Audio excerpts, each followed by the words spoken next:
Okay, moving along, our next speaker is a highly recognized and well-regarded member of both the academic research and practical application fields of security, cryptography, and MPC in particular.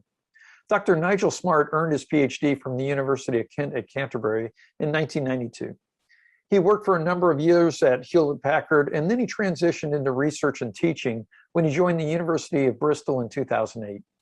In 2018, he transitioned to the COSIC group at KU Leuven, which is regarded as one of the top 50 research and teaching universities in the world.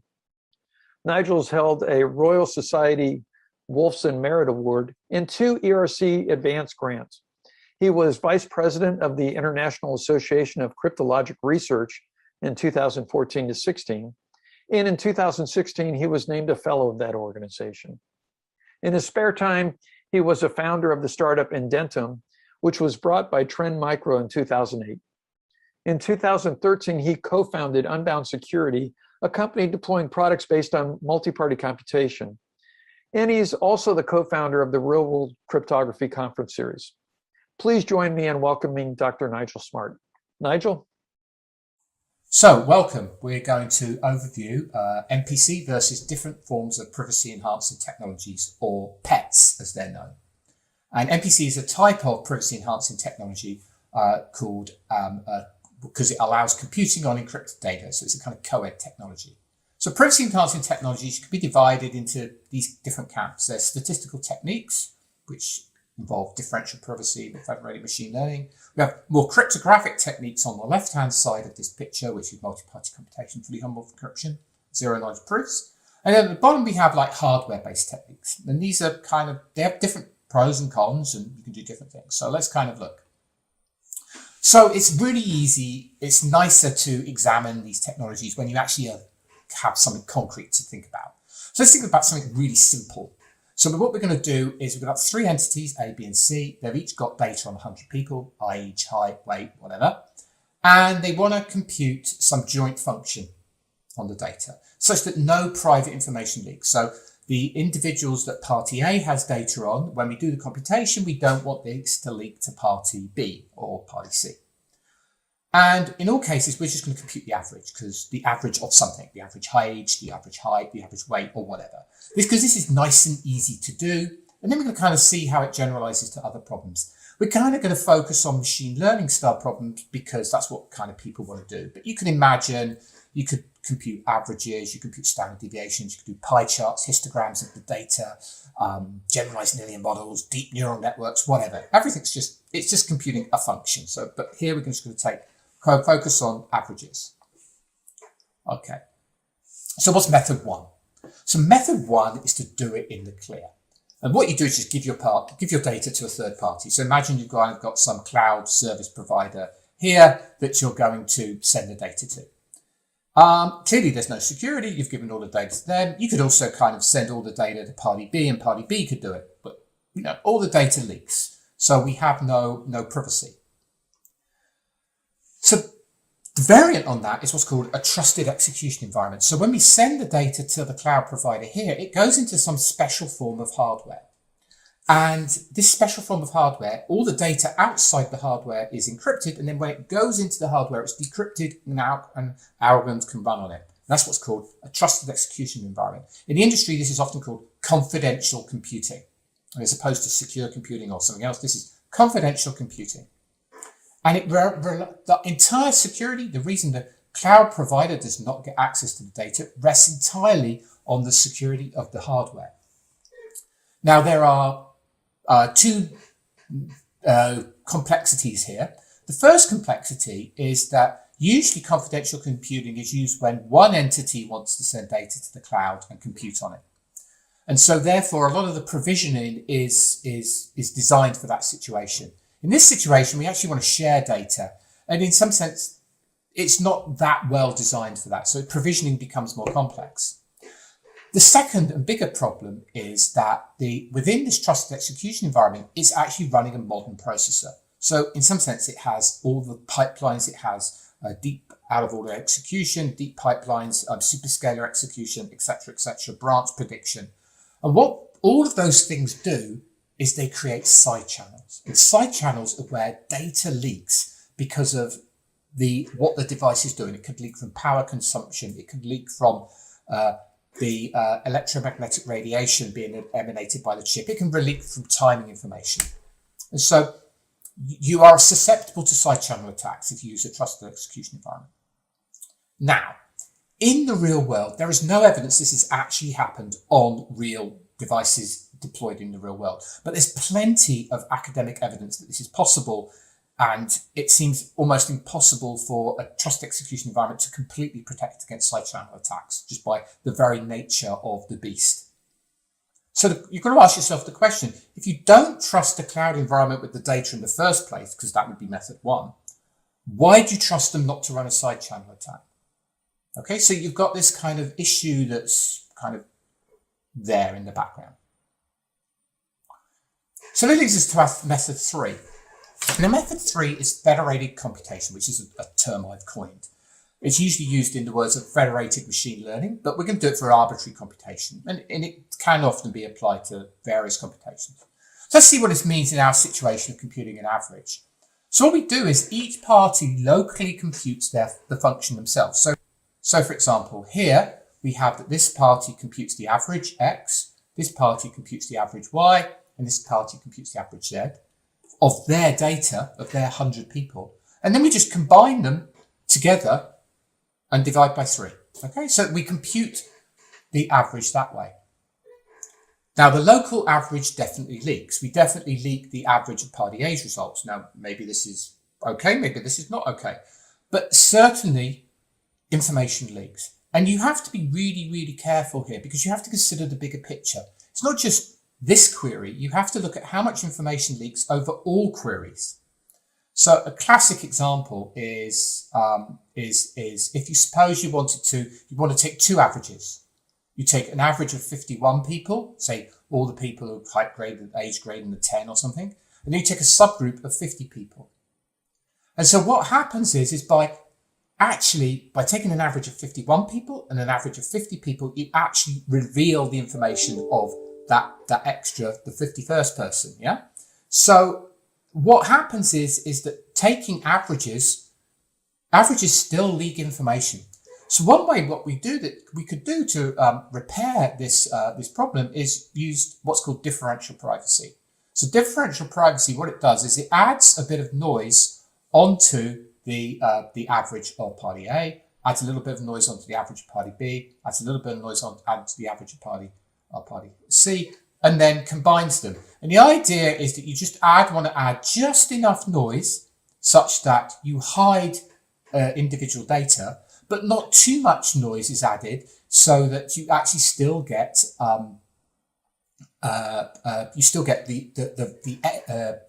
the value of the result out. So you've got this kind of problem. You've got this Goldilocks dilemma. Too little and privacy is compromised. Too much and utility is compromised. Now we could do this for much more complicated tasks, which originally came in, like I said, federated machine learning is where this idea comes from. But it's really hard to see how you would apply this in general in federated machine learning. Unlike the average example, it's sometimes quite hard to apply the differential privacy technique because you don't really understand for example, you apply this to a neural network. You don't really understand how much noise you need to add to the neural network to hide data. After all, machine learning models are rarely explainable, and one needs, in some sense, to argue that some partially inexplainable model does not reveal private information. So there's no real formal security guarantees that federated machine learning does not reveal private information. There are maybe statistical arguments, but we've seen even with averages, simple "it's hidden in the statistics" arguments do not stand up to closer analysis once you allow more complex queries. Okay, now we come on to our fourth example, which is homomorphic computation. So imagine we've got some sort of additively homomorphic encryption function here, which is an encryption function which allows us to take two ciphertexts, an encryption of X and encryption of Y, and you could just combine them to obtain the encryption of X plus Y in a completely public manner. So here's how you would compute the average. So you'd have the person who wants to obtain the result is this guy. He produces a public key, secret key, and gives the public keys to the three parties who have got the data. They then encrypt their data, or their averages if you want, and pass them to a third party which does the computation, and then the third party sends the ciphertext back, who can now decrypt and divide by 3. Okay, so this is how we would compute the average in this situation, and this is it's secure. Okay, the key point in homomorphic encryption, though, is that the decryptor, this person on the previous thing, this guy at the top, has to be different from the person doing the computation, the guy at the bottom. They can't be the same. Because if they were the same, the person doing the computation would have the decryption key. They could just decrypt the data, and we're back to method 1, which isn't secure. Now, there are very fast, linearly homomorphic encryption schemes which allow us to compute averages like that. If we want to compute so-called nonlinear functions, anything more complex, such as a standard deviation is complex in this environment, then you need what's called a fully homomorphic encryption scheme. And so a fully homomorphic encryption scheme is one that allows both additions and multiplications. Now, with current technology, we can use homomorphic encryptions to encrypt functions which are what's called low multiplicative depth. Basically, when you write out the function as a polynomial, this means it has effectively low degree. It's kind of intuitively what you could think about. So it turns out that it's quite nice is that most existing simplistic machine learning models have relatively low depth in nature. Think of a decision tree or a support vector machine when applied to data. The problem is something like an activation function used in a neural network is highly non-linear, but you can use special techniques. So you could conceivably, and there are companies doing this, evaluate private machine learning algorithms on private data. Depends on the precise algorithm, depends on how much data, but that's plausible application of homomorphic encryption. One of the problems, though, is training machine learning algorithms using homomorphic encryption is beyond what we could currently do, because training machine learning algorithms is at the moment a very complex task. You're training machine learning, like a deep neural network, you use huge amounts of computing, so it's very hard to use that with homomorphic encryption. So this comes on to what we're here to talk about, MPC. So what is MPC? Well, MPC effectively achieves the same as homomorphic encryption, but instead of requiring a single computing party, we use multiple computing parties, who could be, in fact, the data owner. And the security comes from the use of multiple parties. And the idea is that you can't trust one of the parties or two of the parties to behave honestly. And if you are one of the parties, you trust yourself to behave honestly. So your security is guaranteed just by the fact that you've got multiple parties there. And the idea is that we do it by what's called secret sharing. So the most trivial form of secret sharing, if we have our 3 parties doing the average, is that we split every single data out by x equals x1 plus x2 plus x3, and then we give xi to player pi. It then turns out computing linear functions is trivial, just like computing the average, but nonlinear functions requires interaction between the parties. So here's an example. We've got some data that's owned by player 1 here. He takes this data, he splits it up into x1, x2, x3. He keeps on hold of x1 himself, gives x2 over here and x3 over here. And even if these 2 parties gang up together, they can't find out x because they don't know the secret x1. So that's kind of why security happens. And then we use interaction to compute the desired function. So that's what MPC does in a nutshell. And we can recover the result. We can recover the result publicly, or we can if P1 want P1 to recover a result, we can do that. Okay, so whilst FHE requires a large amount of computation to compute nonlinear function, MPC requires a large amounts of communication. So we kind of trade one for the other. However, as technology currently stands, we can always compute MPC always faster than FHE by a few orders of magnitude, not by a small amount, but 2 or 3 orders of magnitude. So we can compute relatively complex functions relatively fast. The problem is you need multiple parties, which needs to fit into the business model. And they have to be genuinely distinct. You can't just say, okay, we're going to compute we're not going to have just 2 computers in the cloud, in the Amazon cloud, because effectively then you're just trusting Amazon. You're back to method 1 if you do it like that. And the other problem is the parties doing this have to be tech savvy enough to adopt the solution, which is complex because it's a complex technology. So it's currently defined in a number of situations, usually for bespoke solutions for a specific problem or for a highly repeatable problem space. So there's still issues, okay? Even if you do secure computation, you still may require differential privacy to protect the results. Just like when we computed the average, if we compute the average of 300 people, if we do multiple queries like that, we can still leak information. So you still might need to add differential privacy. And the differential privacy you might need to add on in a secure manner. In other words, within the MPC itself. So, because if you don't, you just peel it off.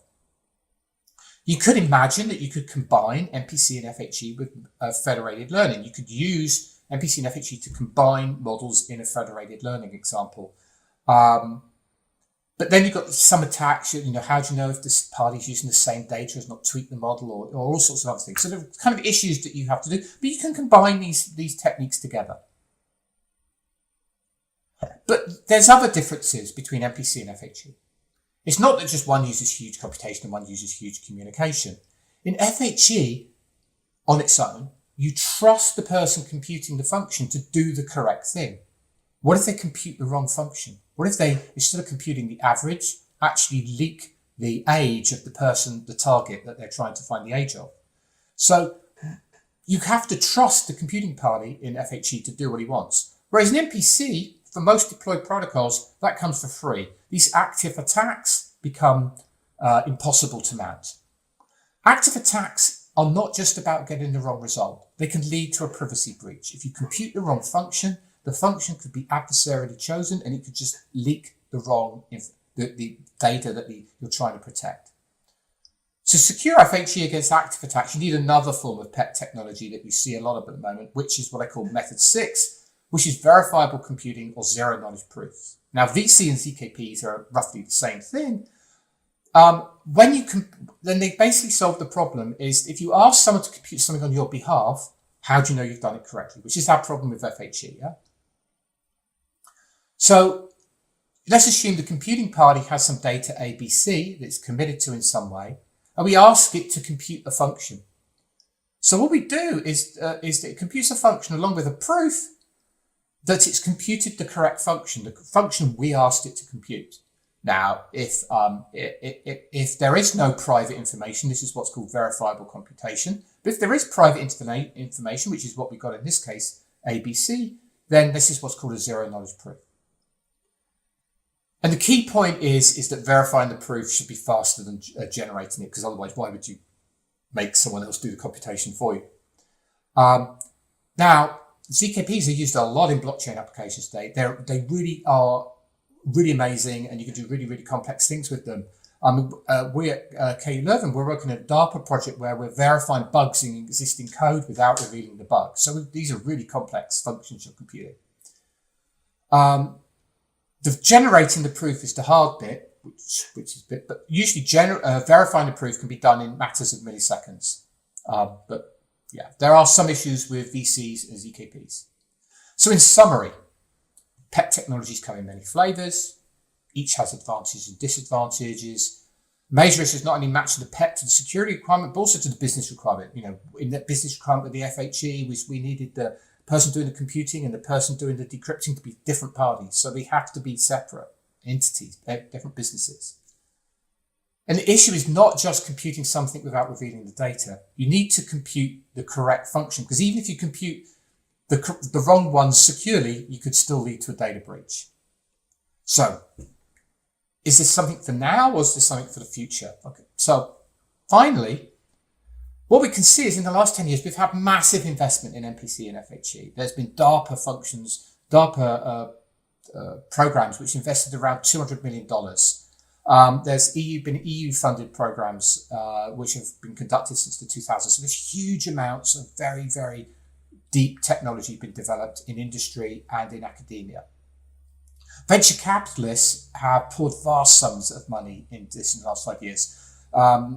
One report I read recently said that around $850 million have been invested in PET technology so far by venture capitalists.